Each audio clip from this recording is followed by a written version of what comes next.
If abortion rights activists needed another reason to be on high alert, they may have one this morning, as we learned that a woman was charged with murder for a self-induced abortion in Texas. 26-year-old Lisel Herrera was arrested on Thursday. She was in jail on a $500,000 bond, and she bonded out last night for what we have learned, but the language was, according to the indictment, quote, intentionally and knowingly causing the death of an individual by self-induced abortion. That's according to the Starr County Sheriff's Office. Now, we want to be clear, there's a lot we don't know about that case, including whether or not she was the one who was the part of it. So at this point, what we do know is this will add to the fear and the anxiety many women already have after the state passed one of the most restrictive abortion laws in the country last year.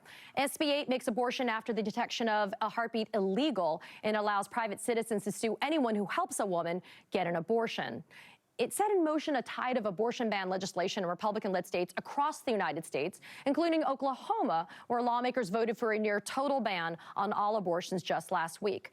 Many of these states are getting a head start as the Supreme Court prepares to decide on a Mississippi case that could overturn Roe v. Wade in June. Legal analyst Glenn Kirschner, my fellow justice warrior, he's here to discuss the growing concern over these incredibly restrictive GOP bills.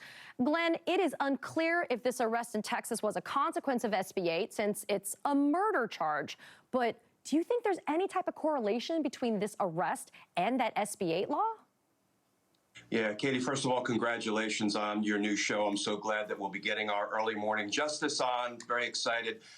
So this is beyond a head scratcher. When I read some of the reporting about it, it just kind of knocked the constitutional wind out of me, because as you've set up, SB 8, that horrific law in Texas, which privatizes citizens who can go out marauding the Texas countryside, trying to deprive women of their constitutionally protected privacy interests to, make decisions about their own pregnancy. That's a civil law. It's not a criminal law.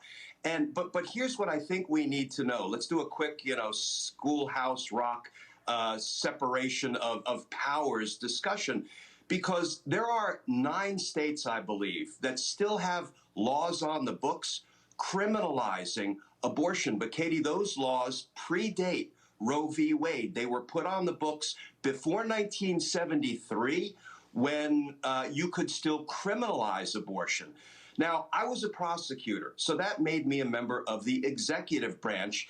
And when I was deciding what criminal charges I could or could not bring, I had to take into account what the Supreme Court has said about what's constitutional and what's not. So if there was a law on the books that had basically been ruled unconstitutional by the Supreme Court, the legislature might not have repealed that law. It might still be on the books, but I had an absolute obligation as a prosecutor not to bring what was an unconstitutional charge. So this is a real curiosity, because this doesn't seem to be directly a product of HB 8, but maybe Ms. Herrera was trying to avoid having one of these, privatized marauders do something to her because she wanted to engage in constitutionally protected activity, but she decided to stay home, self-induce, and as a result, she caught a criminal charge in Texas. Now, here is the other complicating factor, Katie.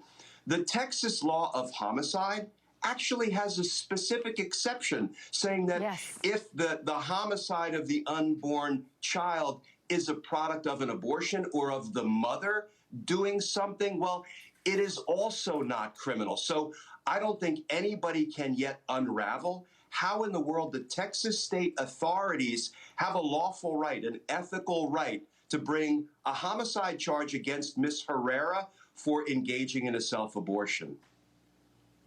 Yeah, Glenn, really quickly, I have a little bit under a minute left with you, but I really want to talk to you about Ginny Thomas and Justice Clarence Thomas. Her firm Liberty Consulting, it takes up work from right-wing anti-abortion groups. It's an unavoidable reality. She's married to Supreme Court Justice Clarence Thomas. When SCOTUS makes its decision in June on the Dobbs case, should Justice Thomas actually recuse himself from that decision?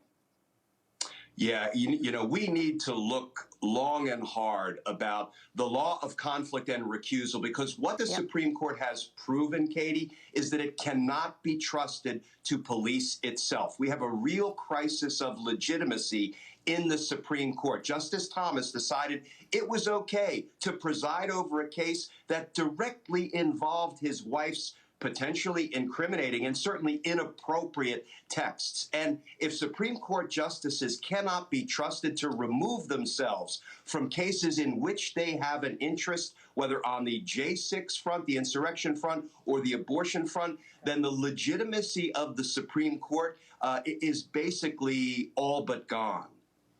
Glenn Kirschner, fellow Justice Warrior, thank you so much for being here this morning.